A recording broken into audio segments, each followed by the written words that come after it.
first folder of the grids that we're going to be using. So I've never moved a folder.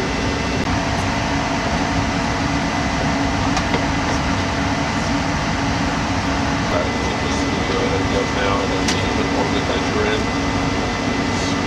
Bang.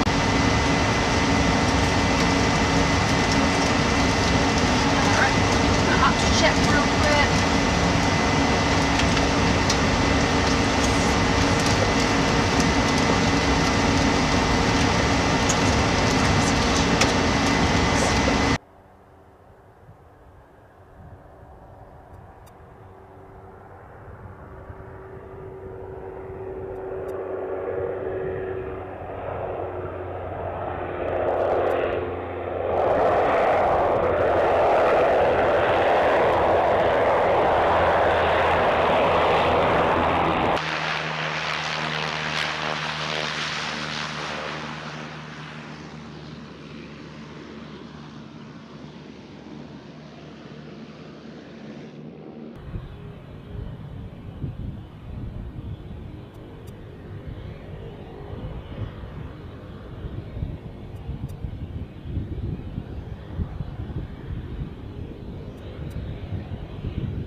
The thing that I'm really excited about is the way we're taking advantage of the multi-role capabilities of the MQ-9 like the one behind me.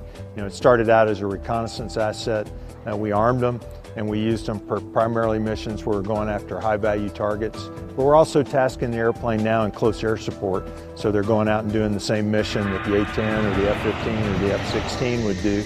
And they're also learning to operate together as two ships. So where we'd always fly the MQ-9 by itself, now we'll fly two of them out there together, and one can watch out for the other one. They can take turns keeping a target in their eyes. They're able to employ simultaneously against targets. And so there's a lot of exciting things going to learn how to maximize the ability of the airplane by trying new tactics.